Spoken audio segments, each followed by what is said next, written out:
Oh, honey, this time of year, this Yuletide season, it comes to me like a telegram, always marked urgent, but carrying a message with two terrible, trembling edges. It's a sword, darling, a double-edged sword, and you just pray it don't cut you too deep before the new year rings in.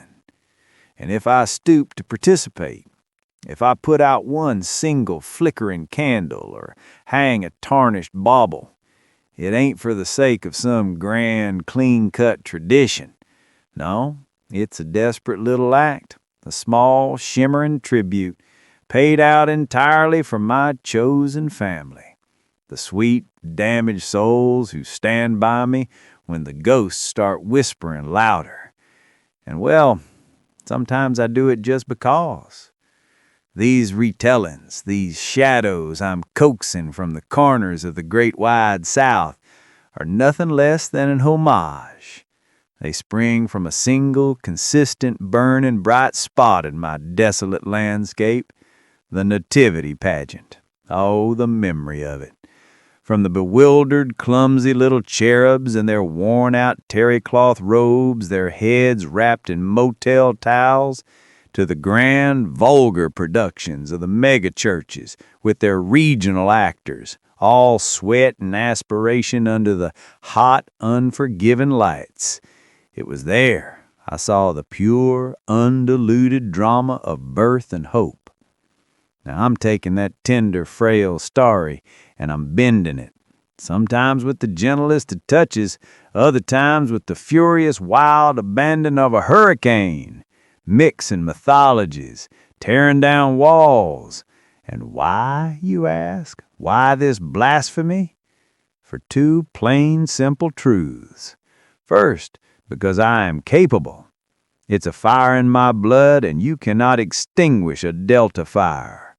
And second, because the heart of it, that message of divine consuming love, is a truth as wide and universal as the Mississippi River itself, no matter which deity you kneel down to in the sticky heat. This year, of all years, we need a sliver of that love, a drop of sweet, cool water in the blistering summer of our despair. I ought to stop now before the heat and the drama take me entirely. But oh, the music, darling, it's already started. One of the insistent, hungry voices in my head has begun that tune, that terrible, insistent, glorious chorus. Put a little love in your heart. Damn, too late. The tragedy has already begun. Happy holidays to you, sugar. S.M. Bowman.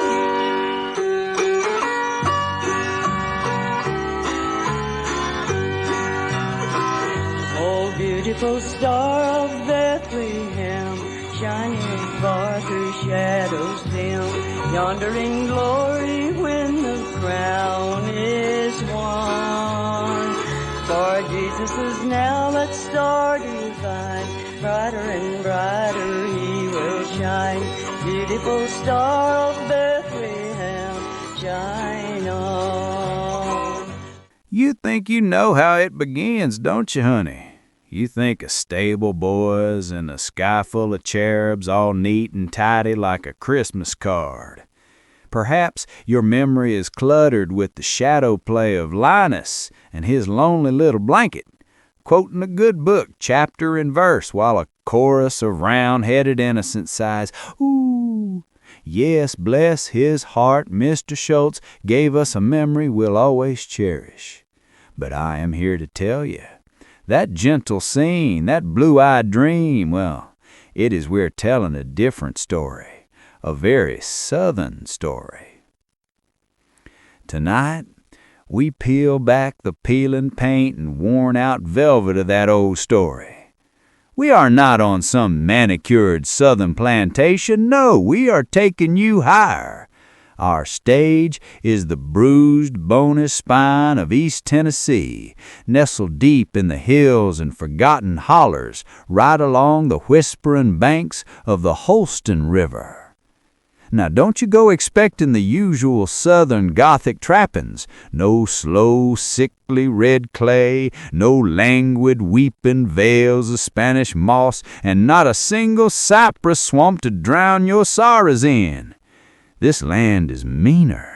It is a place of rocky, unforgiving soil, where every single blessed thing, every message, every moment of grace or despair requires you to walk uphill. Uphill, darling, always uphill. And the Holston? Oh, the Holston is no grand, muddy Mississippi, no Ashley, no placid Cooper. She is a mountain river. And like the mountain people who live along her edges, she is calm on the surface, almost still. But underneath, down deep in her hidden, cold heart, she is raging, a current of secrets that will drag you under. Listen closely. One of Mrs. Beaumont's troubled voices, the one that won't ever leave her alone, whispers the story from this very ground. And tonight, the most important of messages are not carved in stone, but delivered on feathered, fluttering wings, coming in on the bruised electric air.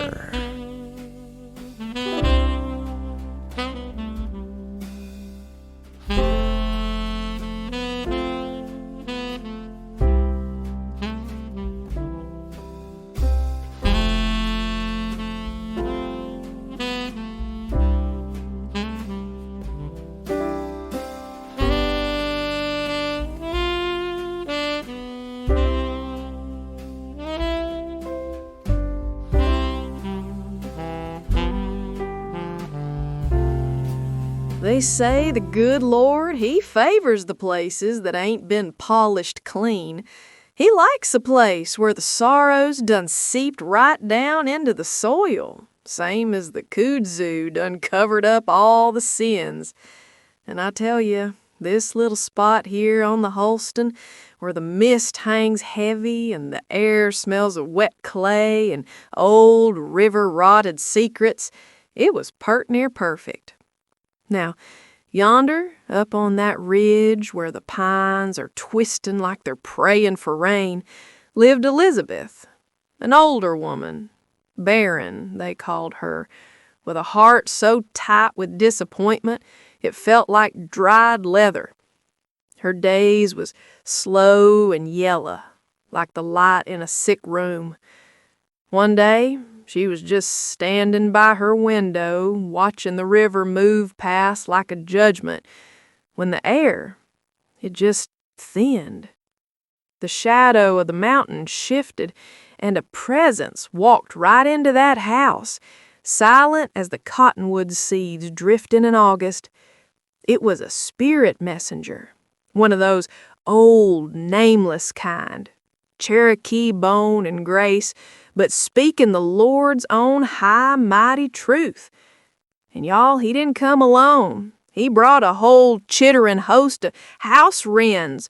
They was darting around the rafters, their tiny little shadows flitting on the peel and plaster, singing a song that sounded like bells made of broken glass. The messenger, he was tall and dark against the light, and his eyes was older than the river itself.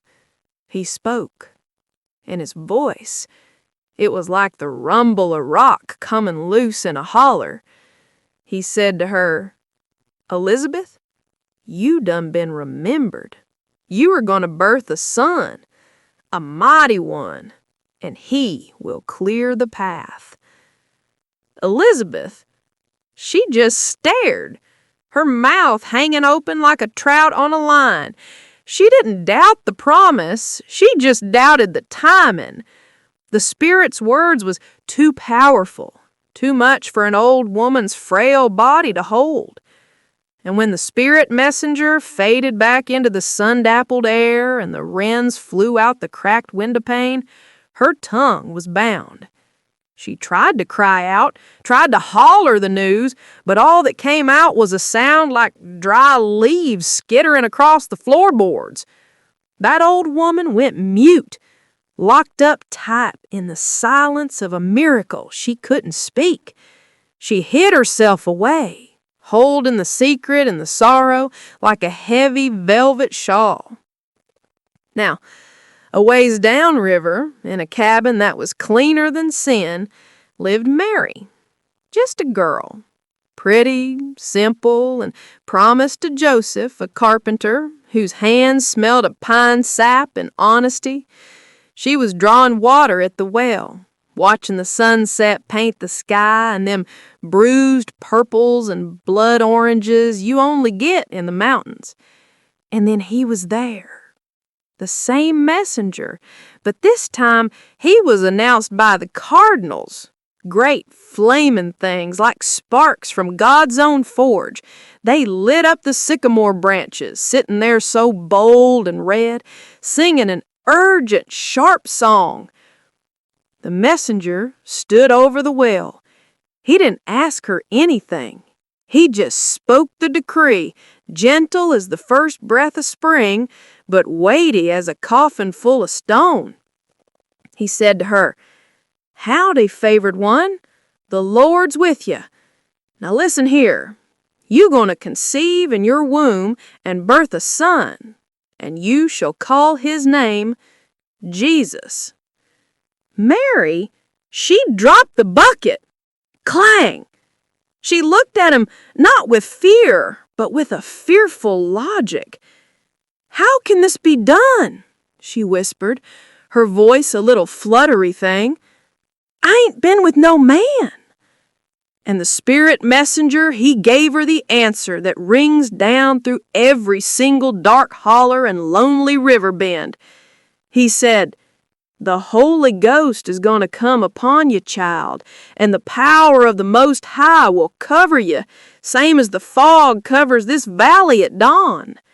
Therefore, that holy thing that is born of you, he will be called the Son of God." And Mary, that girl with the strong heart, she took a breath and she fixed her gaze on them fiery cardinals, and she spoke a surrender so deep it echoed down the Holston. "Well," she sighed, "behold the servant of the Lord. Let it be done to me just like you said." She ran straight to Joseph, didn't wait, found him in his shop, the sawdust sticking to the sweat on his brow. "Joseph," she said, her voice shaking like a leaf on a hurricane, "I'm with child." Joseph, bless his plain, honest soul, his face went white as unbleached muslin. He looked at her, then at the cardinal red sun sinking outside and all the plans he'd made, all the decent square things he'd built for their future, shattered on the floor like glass. He was devastated. He thought at what folks would say, the shame, the stones. He was fixing to put her away, quiet, gentle, so the talk wouldn't ruin her whole life. He just couldn't stomach the thought of bringing shame on a girl he loved. That night, he couldn't sleep. He was staring at the ceiling, listening to the night crickets and the lonely train whistle miles away, when a sound like tiny soft bells woke him fully up. It was the chickadees. They'd fluttered right into his room, landing on his workbench, their little black caps bobbing like nodding agreements. And the messenger, he leaned in, his voice a low, insistent whisper like the river talking to the rocks. "Joseph, son of David, don't you be feared to take Mary your wife, for that which is conceived in her, it is of the Holy Ghost. She shall birth a son, and you shall call his name Jesus, for he shall save his people from their sins." Joseph, he was a man of action, didn't need to argue. When he woke up, the chickadees was gone, but the quiet, deep truth was settled in his heart like a foundation stone. He went and found Mary, and he took her hand, and he put his own weary plans aside for God's strange, fierce truth. But Mary needed a witness. She needed to know she hadn't gone mad in the humid Appalachian heat. So she walked past the sagging cornfields and the moss-covered stones all the way to Elizabeth's ridgetop cabin. She walked up to the door and hollered, "Elizabeth, it's Mary!" And the minute that sound, that beautiful, familiar sound of Mary's voice hit the air, Elizabeth's belly leapt. Her baby, that unborn prophet, gave a jolt of pure, fiery joy, and the bond on Elizabeth's tongue snapped clean off. She cried out in a voice rusty from disuse, "Blessed art thou amongst women, and blessed is the fruit of thy womb. And why is this grace given to me that the mother of my Lord should come to me?" And Mary, seeing the tears in her old cousin's eyes, seeing the confirmation of the cardinal, the wren, and the chickadee all shining in that lonely, silent house, she threw back her head and she began to sing. Oh, she didn't just sing a song. She sang a Magnificat, a fierce mountain hymn about the Lord pulling down the proud and lifting up the lowly, about Him remembering His promise right here in the shadow of these dark, silent hills. And y'all, that's how the waiting began. 2 women, one young and one old, standing there by the gray Holston, holding between them a secret so heavy and beautiful it could shatter the whole world. The silence was over, the word was out, and the river just flowed on, carrying the news toward the sea.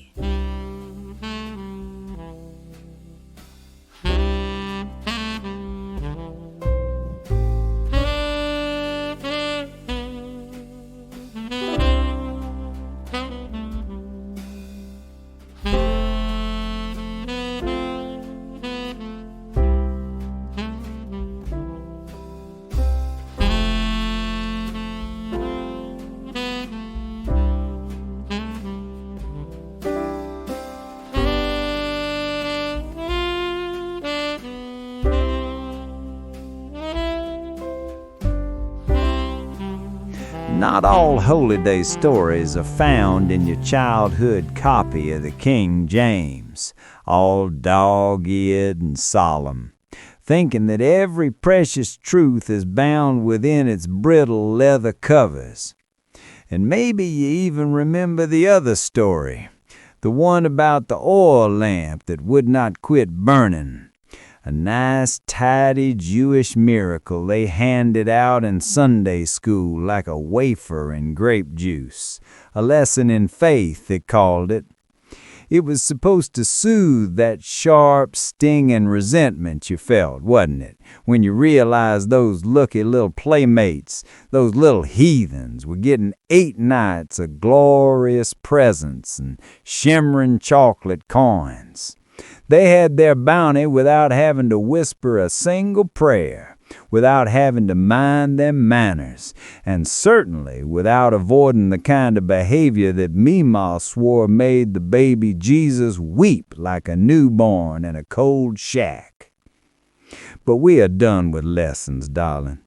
We are moving beyond the neat little boundaries of belief and unbelief. Now, we are packing our bags, trading the dry high ground for the deep, sensual South.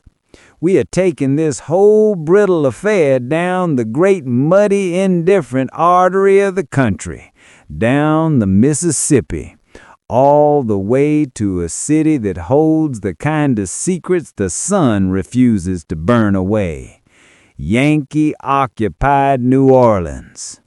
Ah, New Orleans, a town built on hope and sinking into the swamp, where the jasmine is heavy and the whispers are cheap.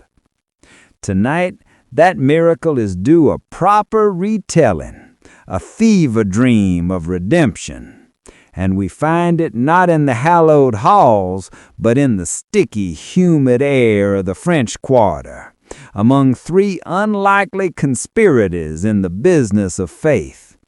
They are 3 lost souls who have nothing left to lose but their belief, and they are going to try, bless their desperate hearts, to make a blind and glorious miracle happen all over again. Watch closely, honey. The night is young, and the desperation is high.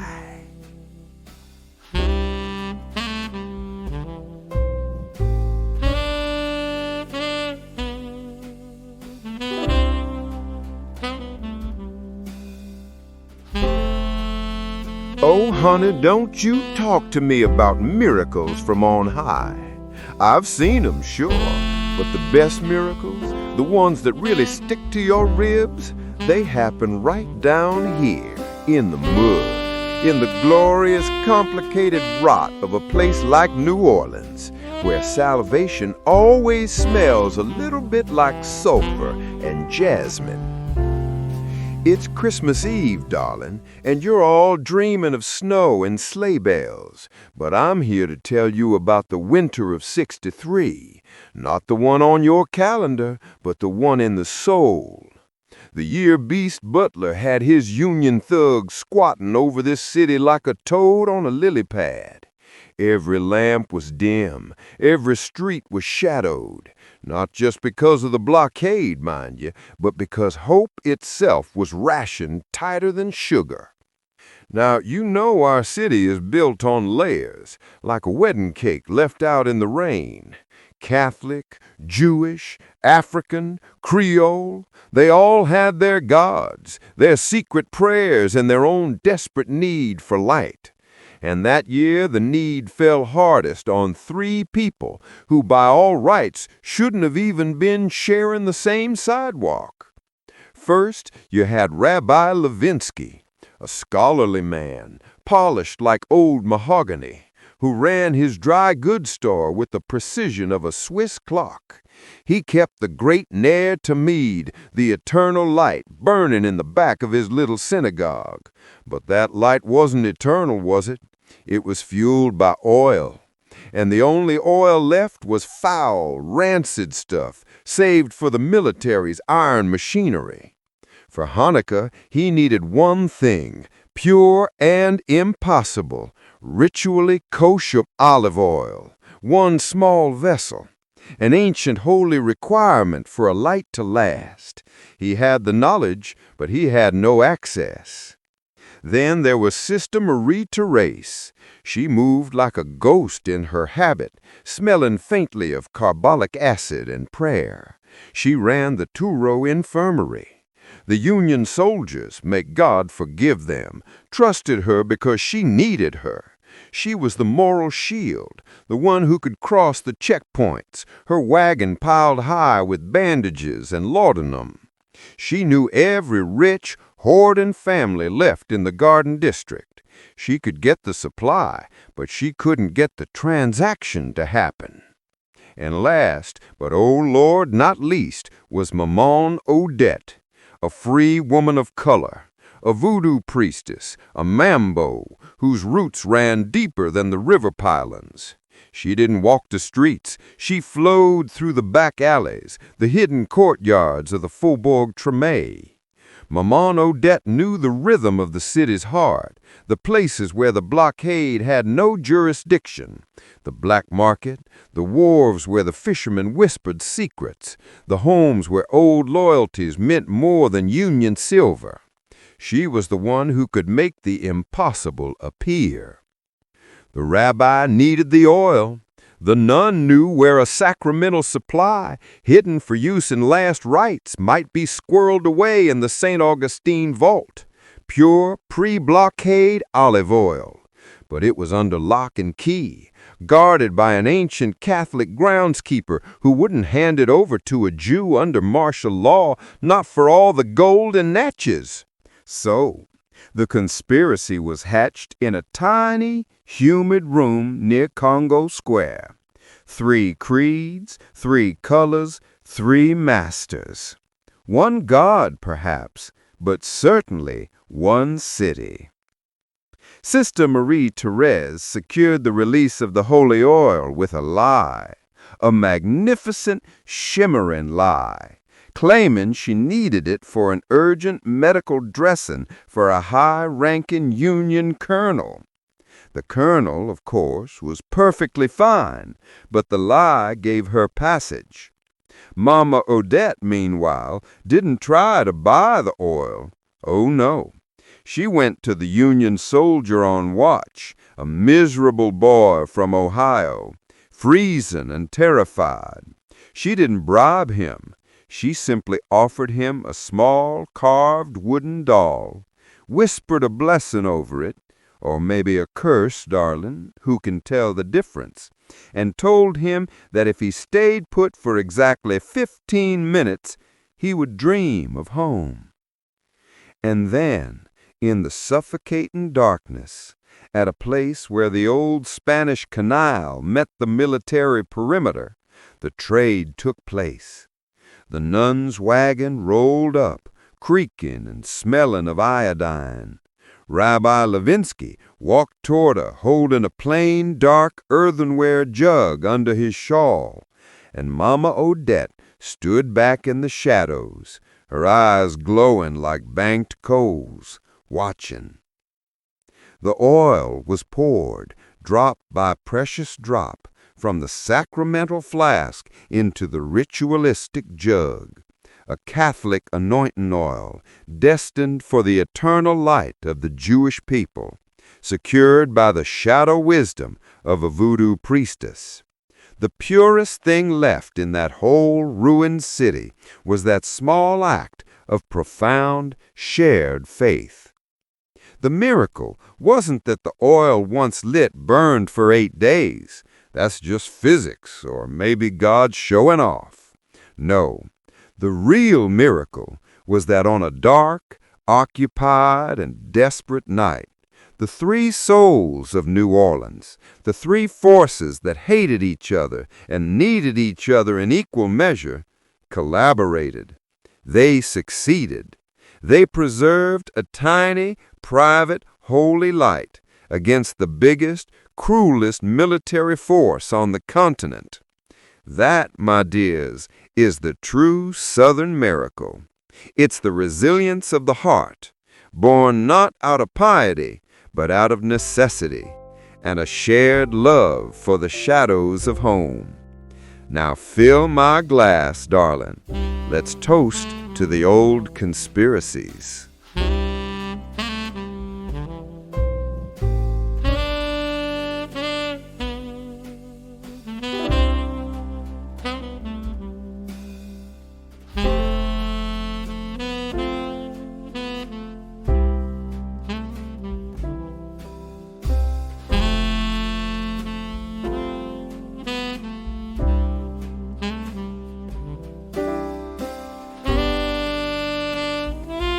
Ah, Atlanta. You see it in your mind, don't you? Painted in those lurid, unforgettable colors by Miss Margaret Mitchell, given that glossy, shimmering veneer by Mr. David O. Selznick, and immortalized by the cruel, incandescent beauty of Miss Vivian Lee. The Siege of Atlanta, a grand, terrible spectacle for the ages. But I tell you, honey, that glamorous ruin, that Scarlett O'Hara drama, it is nothing but a Sunday picnic compared to the true, cold, bitter truth of the war, the kind of forgotten agony that clung to places like Vicksburg. Still, Vicksburg and Atlanta, they are just names on a tired map, specters haunting the roadside. Our story is not about cities and battles long past, no. It is about a journey, a kind of weary, endless pilgrimage across the great, aching heart of the South. Look there. See that battered, wheezing old jalopy? It rattles like a skeleton across the dusty roads, carrying our young, determined, holy family. They are not running from Romans or decree, but from something meaner, something far more common, the biting, endless hunger of the Great Depression. They are driving out of the shadow of Vicksburg, and dragging that tired hope toward the promise of Atlanta, chasing the ghost of a decent day's work, and God help 'em, a warm place to lay their head, just a patch of ground out of the wind. The air is thick with the dust of failed farms and broken dreams. Their faith, like their old Ford, is running on fumes and a prayer. Every mile is a test, every town a humiliation. But you see that look in their eyes, that stubborn, tragic will to survive? That is the stuff of miracles down here. Watch 'em go. The road is long and the light is thin.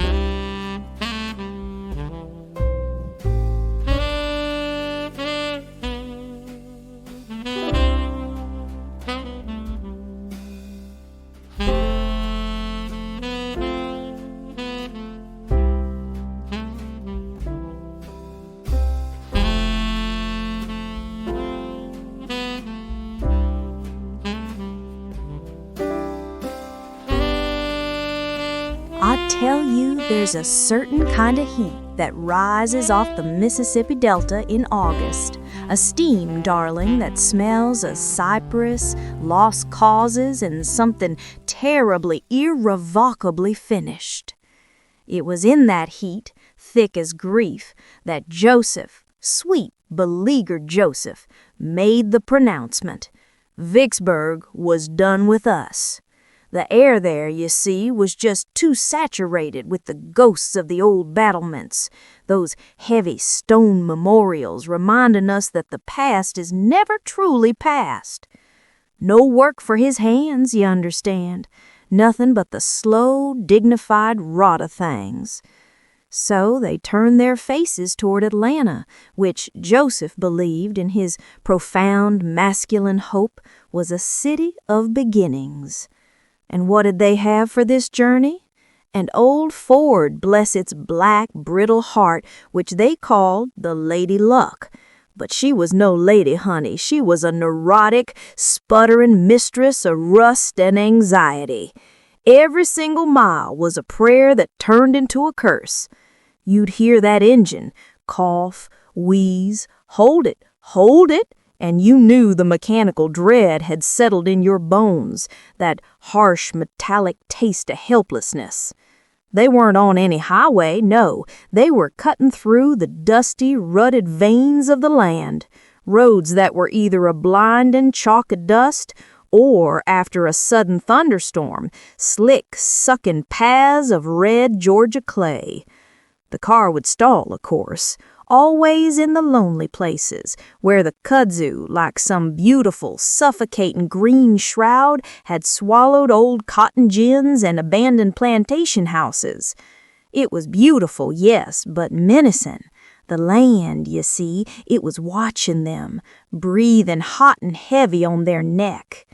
It was the 5th day out, near that vast, oppressive emptiness of the Chattahoochee National Forest, that the Lady Luck just gave up, just whimpered and died, right in the middle of a stretch so isolated it felt like the devil's own front porch. Joseph, God love him, was under the hood, weeping into the carburetor. And then, out of the blinding shimmer of the midday sun, came the first figure. Mr. Silas, greasy overalls, eyes the color of a rainy sky, and a silence about him that made your teeth ache. He didn't ask what was wrong, he just knew. He moved around that engine with a strange, delicate certainty, humming a low, wordless tune. He didn't use any tools Joseph had ever seen, just his hands and a whisper of oil on a wire. He fixed the impossible, the profound, unfixable cough in the machine's lungs. Joseph offered him the last crumpled dollar they had. Mr. Silas just smiled, a thin, unnerving, almost too wise smile, and stepped back, dissolving into the heat haze without a sound. He didn't take cash, he just took the silence. The engine was running, honey, but they were running on empty. Empty tank, empty bellies. They were trapped in a downpour so violent the world turned to a gray wash. The road turned into impassable, thick, biblical mud.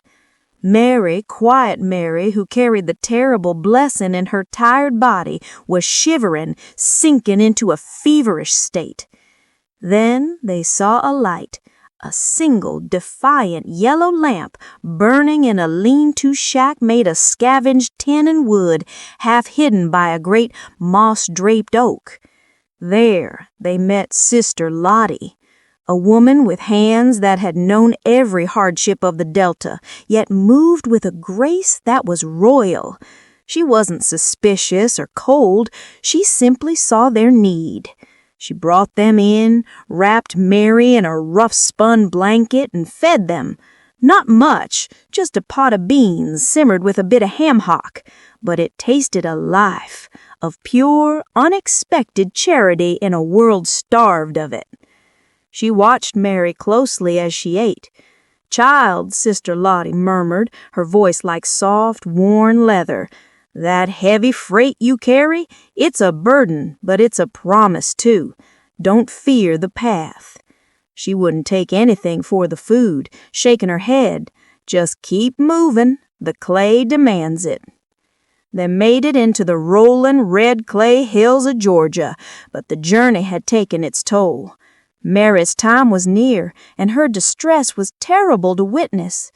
They found themselves by some miracle near a small defunct farm where an old sign still hung, Dr. Elias. Dr. Elias himself was a man of the old order, sharp-eyed, with a neat vest and an air of clinical detachment. He gave Mary a thorough examination, his fingers precise and cool against her skin. He spoke only the refined language of medical fact, confirming what they already knew. The babe would arrive soon, and Mary was exhausted, dangerously so. He gave Joseph a small bottle of tonic, a prescription for rest, and a dire warning about the dangers of the road. He stated you must find shelter tonight, and he simply closed the door to the office, leaving them on the porch feeling both seen and intensely alone. Finally, Atlanta, the promised city of work and beginnings. They rolled past the grand facades of Peachtree Street, but this promised land quickly dissolved into the hard, unforgiving reality of the Depression's edge. The final confrontation wasn't with a cruel innkeeper, darling. It was with the cruel, cold absence of any charity. They found no boarding house, no room, no kind soul, just the desperate, crowded streets, until on the outskirts they found their final, ignoble refuge, a collapsing tenant shack. It leaned precariously, wrapped in a suffocating blanket of kudzu, smelling of damp earth and neglect. The roof sagged like a broken promise. It was crowded with the shadows of other failed dreams. Joseph cleared a space, scraping the bare red dirt floor. He found a few rotten boards to shore up a window. The air was cold now, not the hot Delta steam, but a chill that seeped into the bones. And Mary, quiet Mary, who carried the terrible blessing in her tired body, was shivering, sinking into a feverish state. And there the journey ended.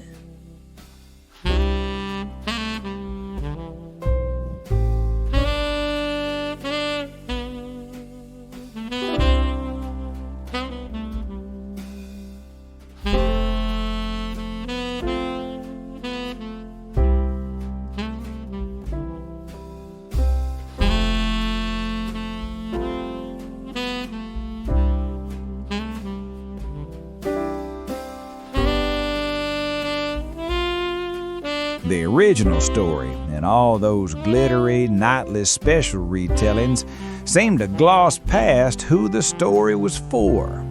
The biblical version takes a few chapters to make it clear that the sweet holy baby came for the kings bearing gold, spices, and perfume, and for the working everyday people.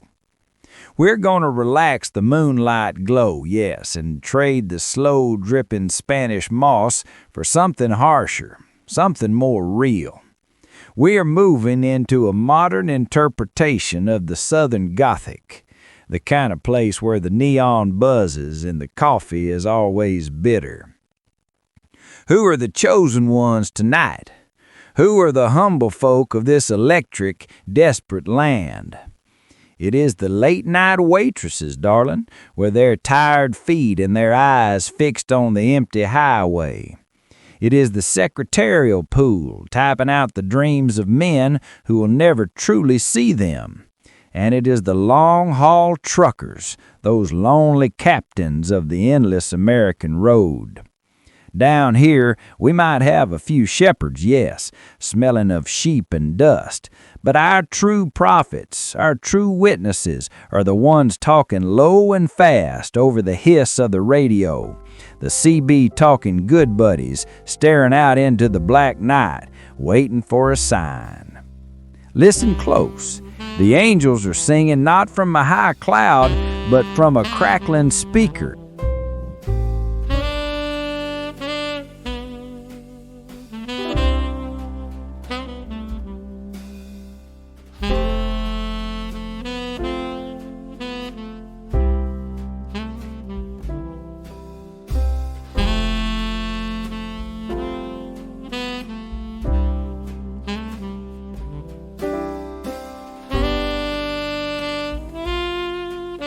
Breaker 19, this is Old Iron. Got a copy?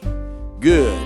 Now you're running on empty, and the only thing hotter than your piston rod is this story. I've been running freight for 40 years, seen things that'd curl your mustache and melt the paint off a Mack truck, but nothing was like that night outside Hot Springs, Arkansas back in '88. Hear that? That's the static on the soul. Grab a 10-4, good buddy, 'cause Old Iron's about to lay down a 10-70.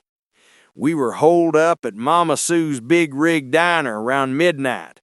Place smelled like stale coffee, diesel exhaust, and the kind of regret you can't wash off with soap.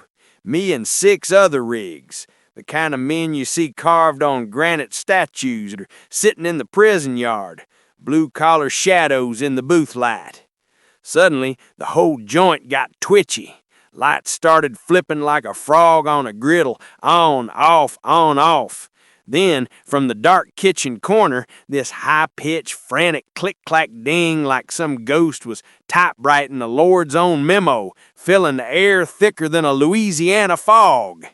Outside, the air horn on my rig, the one with the custom chrome bell I paid a king's ransom for, it just starts blaring on its own.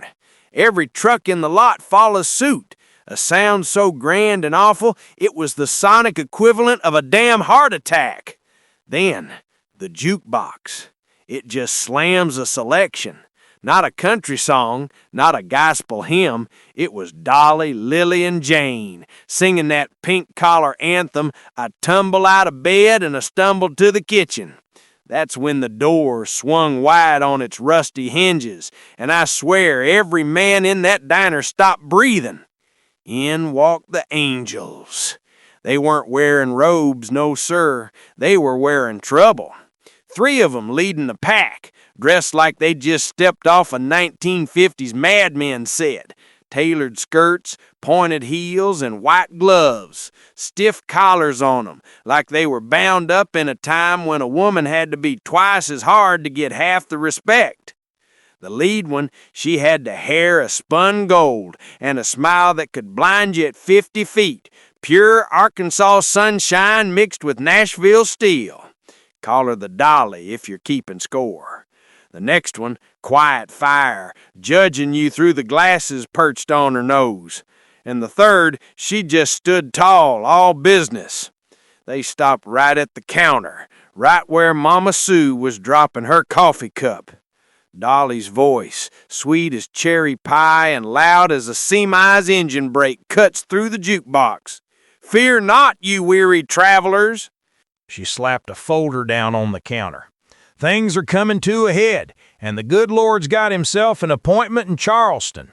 You men, you're the word spreaders. The king's on the ground, and you're his chariot."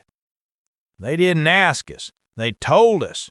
And that's how we started the Holy Convoy. We rolled out, 7 rigs turning into 12, then 20, picking up steam and souls as we barreled east. And you know how it is when you're running righteous and loud. The law gets itchy. We're halfway through Tennessee, and Trooper Blue is waiting for us, a full roadblock, flashing lights, looking like a line of neon tombstones. "Breaker 19, this is Old Iron. We got Smokey on the front porch, good buddies. Time to get creative." The Dolly Angel, speaking over the CB like she was a seasoned dispatcher, gave the orders. "Smoke screen time, gentlemen, and make it smell festive." The 2 lead tankers, bless their big diesels, hit the gas and the clutch, blowing out a cloud of black smoke so thick it looked like the devil's own thunderhead. But I swear, as it mixed with the cool night air, it didn't smell like diesel. It smelled like cinnamon and smoked ham. Confused the old poor troopers so bad, they started looking for a barbecue festival instead of a blockade. We skirted them, dodging through the dark, wet back roads, the waitresses from Mama Sue's, who'd hopped in with us, shouting directions from the cab, saying they knew every shortcut since they were knee-high to a grasshopper. The convoy was running wild. Then we hit the Smokies. Dark, misty, spooky, a kind of place where a fella can lose his way and his faith. That's when the CB cut out the chatter and a little voice crackled through the static. Small, reedy, like a broken harmonica. "Breaker 19, any you good buddies here in Teddy Bear? I'm looking for the convoy. I got something for the baby king." I swallowed hard. Sounded like a boy, a little fella, close by, trying to catch a ride. "This is Old Iron, Teddy Bear. Where are you, son?" "I'm up on Highway 40. I heard you on the radio talking about the king. I ain't got gold, mister. I ain't got no incense or fine oil. I'm just a small boy, and I can't walk too good, but I got this here bear, the only one I ever loved." The mighty convoy was a ribbon of steel and fire, was dead silent. We were supposed to be rushing to Charleston, running from the law, but when that small, wounded voice asked to give his best to a new king, the iron in our souls melted. "Pull up, boys! Full stop! We waiting for Teddy Bear!" I yelled into the mic. We stopped the righteous charge, and out of the fog, his mama drove him up. Little fella, maybe 7, pale and fragile, clutching a worn-out, button-eyed bear. We opened the door of the lead rig, and with a grunt and a hand up, that little shepherd, with the best gift a boy could own, joined the convoy. We ran straight through the rest of the night. The law tried everything: spike strips, helicopters, big talking on the CB. But you can't stop a man on a holy mission, especially when he's got an angel with Dolly Parton's hair for a co-pilot. Finally, we hit South Carolina, the last stretch. And then we saw it. Not a single star, not a celestial sign carved on the sky. It was the glow. Charleston, miles off, was just a magnificent urban light, a haze of white and yellow rising above the low country mist. But right above the oldest part of the city, there was a concentration of light, a perfect, silent, incandescent crown. It pulsed with the power that wasn't electric, but divine. The star for a working-class king. We slowed down, silent, the only sound the rumble of 50 diesel engines and the small, shaky voice of the boy, Teddy Bear, saying, "Look, Mama, he's right there." We didn't need to ask directions. We didn't need a map. That's how we knew the story was true. We, the outcasts, the weary, the convoy, had found the destination.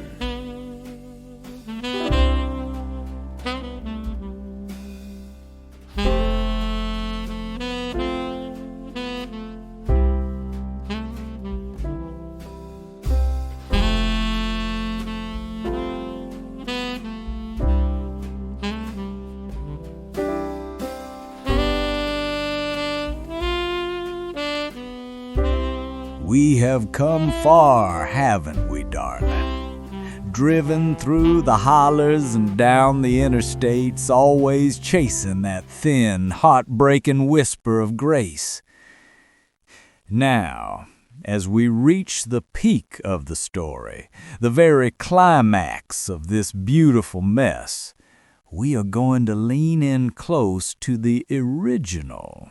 Yes. We'll take the bones of the tale you think you know, and we will simply add that necessary coat of rot and perfume, that southern Gothic flair that makes a story live forever, or at least until dawn breaks. And to help you truly see the sacredness of this moment, I want you to use your imagination, honey. Close your eyes and picture me in my wardrobe of sorrow and revelation. In my very pink terry cloth bathrobe, faded from too much washing and still clinging to the humid heat of the day, standing right here, center stage. And on my head, not a halo, not a crown of thorns, but a worn blue blankie, draped like a fragile veil. The air is thick, and the light is soft, and in the distance, or perhaps only in the memory inside my head, I hear the faint, slightly off-key crooning of those sweet round-headed children. Christmas time is here, happiness and cheer. It is absurd, isn't it? That fragile memory bumping up against this raw, terrible beauty. But that is where the truth lives. It is in the gap between the child's innocent dream and the adult's brutal awakening. Now, the veil is drawn. The players are in position. Let the angels weep and the shadows dance.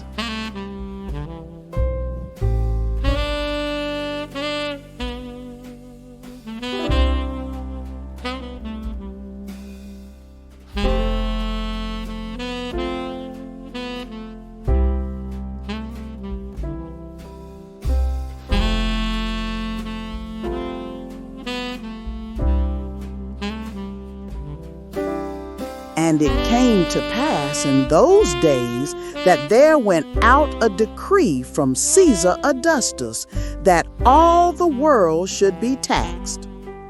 The cold, indifferent will of Rome stretched its iron hand across the dusty lands of Judea, reaching even the lowest hearth and the simplest man.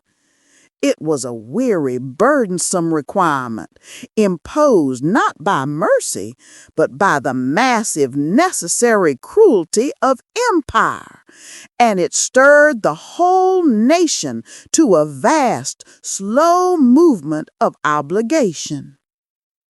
And all went to be taxed, every one into his own city. The roads were choked with the sorrowful press of folk, the old man clutching his meager purse, the young woman shading her eyes against the ceaseless glare, the air thick with the dust of sandals and the lament of distant sheep. Each step was a tribute paid to Caesar, a reminder of their subjugation. And Joseph also went up from Galilee, out of the city of Nazareth, into Judea, unto the city of David, which is called Bethlehem. He walked with the solemn, bowed head of a just man, fulfilling a terrible duty. The Galilean hills lay behind them, a cool memory. Before them lay the rugged, sun-scorched terrain of his forefathers. Every mile was slow, deliberate, and steeped in silent prayer. To be taxed with Mary, his espoused wife, being great with child. She rolled upon the donkey with a quiet, enduring grace, her shawl drawn close about her, though the heat of the body was relentless. Her every breath was an effort, and the shadow of her condition, the imminent, profound mystery, lay heavy upon her spirit. She was the vessel of the world's hope, yet felt the full measure of human fatigue in the deepest silence of her bones. And so it was that while they were there, the days were accomplished that she should be delivered. The small, crowded town of Bethlehem offered nothing but the scent of stale wine and the sound of indifferent laughter from within the bolted doors. They had come to the end of their journey, only to find the end of all human welcome, and the sudden, sharp, terrible pain of the promised hour descended upon the young woman with no lamp save the moon, and no comfort save the hand of a husband. And she brought forth her firstborn son, and wrapped him in swaddling clothes, and laid him in a manger, because there was no room for them in the inn. The raw air of the cave, heavy with the sweet, ancient breath of ox and ass, became the chamber of her travail. The child was born in darkness, amidst the deep, animal silence of the earth. He was bound in the simplest cloth, and laid not upon a pillow of down, but in the rough wooden trough where the beasts fed, the cold straw his only welcome, while the town slept, deaf to the small, mighty cry of his Redeemer. And lo, the angel of the Lord came upon them, and the glory of the Lord shone round about them. The light that burst upon them was not like the sun, but rather a consuming, unbearable holiness, a golden, fierce radiance that made the shadows flee and turned the hills to liquid crystal. It was the presence of God Himself made manifest. And the angel said unto them, Fear not. For behold, I bring you good tidings of great joy, which shall be to all people. The angel's voice was a music they had never known, cutting through the silence of the night with the clear, cool timbre of a silver bell. And the words were balm to their startled, beaten hearts. It was a promise that lifted the veil of sorrow from the world and offered a hope that transcended the cold, bitter logic of their daily lives. For unto you is born this day in the city of David a Savior, which is Christ the Lord. And suddenly there was with the angel a multitude of the heavenly host, praising God and saying, The firmament tore open with sound, and the sky itself seemed to tremble. Thousands upon thousands of voices, the unimaginable choir of eternity, poured forth a song of power and majesty that made the very air vibrate. It was a roaring, sweet sound of exultation that swallowed the night. Glory to God in the highest, and on earth peace, goodwill toward men.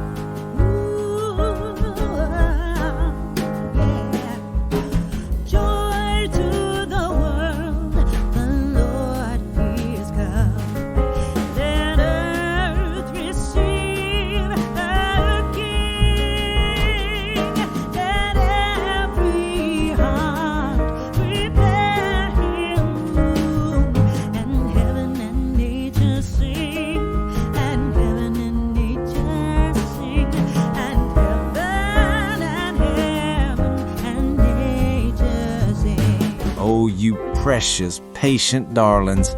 You have humored me so beautifully. I must thank each and every one of you for lending your ears and your trembling hearts to this whole grand, sad spectacle. You've endured the whispers of Miss Beaumont and the relentless, ever-chattering, ever-clucking chorus of those various voices in her head, a whole Greek tragedy of Southern conscience.